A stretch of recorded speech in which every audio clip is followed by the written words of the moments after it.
Aduh, udah lama banget nih nggak ngevlog. Jadi kangen deh rasanya. Duh, kok nggak masuk-masuk sih? Lagi ngapain? Ini loh, aku dari tadi lagi nungguin notifikasi THR masuk. Tapi kok nggak masuk-masuk ya? Emang hari ini? Hari ini tahu. Nah, tuh kan udah masuk kan. Asik jadi deh belanja buat lebaran. Aduh, tapi bingung juga deh. Bingung kenapa? Bentar deh, kok suaranya kayak ada yang aneh sih? Nah, ini nih penyebabnya.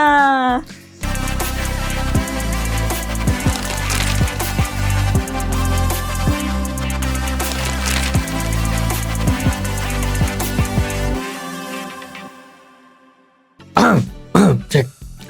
Tadi kenapa tuh? Kan kebetulan THR udah masuk nih. Nah, aku tuh bingung gimana sih yang baik buat ngaturnya. Jadi gini ya.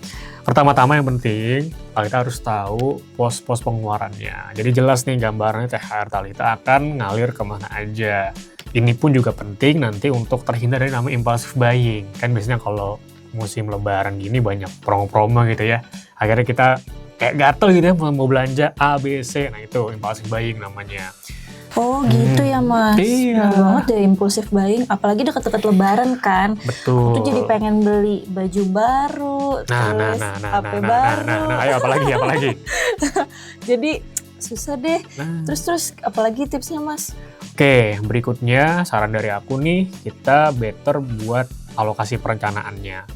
Misalnya nih, dibagi-bagi nih Tal, 60, 30, 10 misalnya.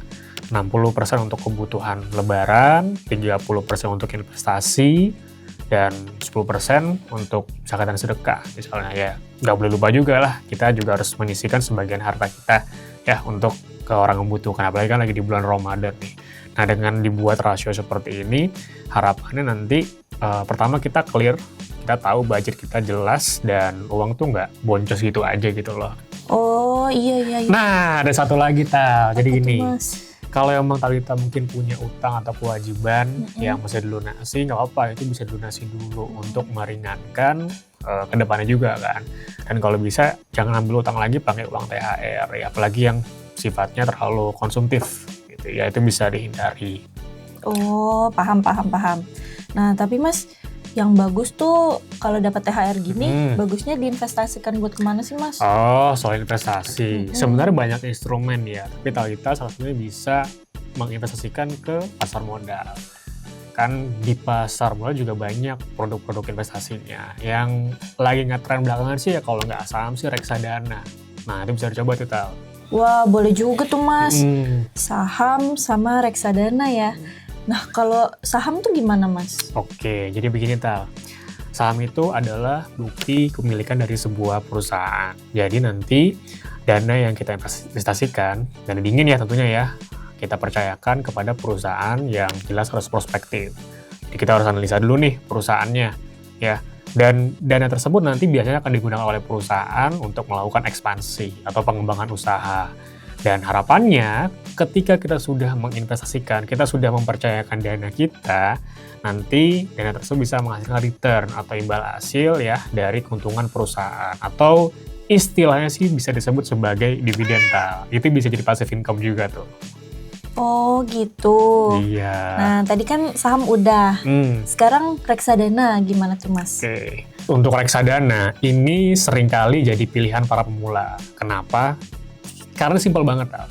Nanti dana kita percayakan kepada manajer investasi yang jelas sudah profesional. Nanti dia nih yang akan mengelola portofolio kita. Dia akan menempatkan kemana nanti dana kita ke instrumen-instrumen yang menarik nantinya, Tal. Jadi ya kita nggak perlu ribet deh gitu. Kalau tadi kan saham kita pilih sendiri ya.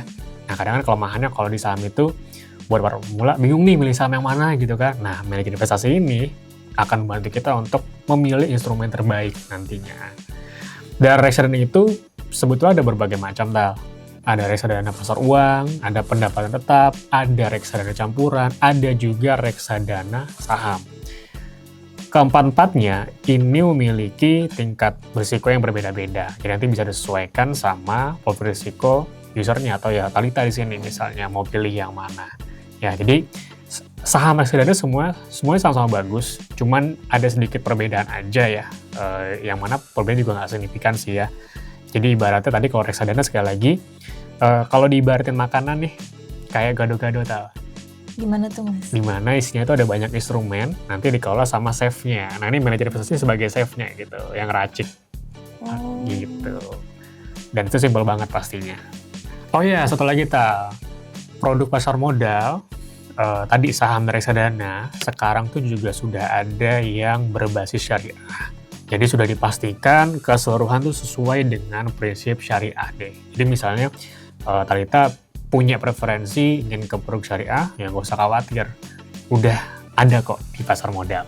Oh gitu Mas, wah Iya. cocok banget ya investasi syariah, apalagi sekarang lagi di bulan Ramadan ya Mas. Nah, bener Biar banget. untung juga, berkahnya juga dapat. Cakep, Tal.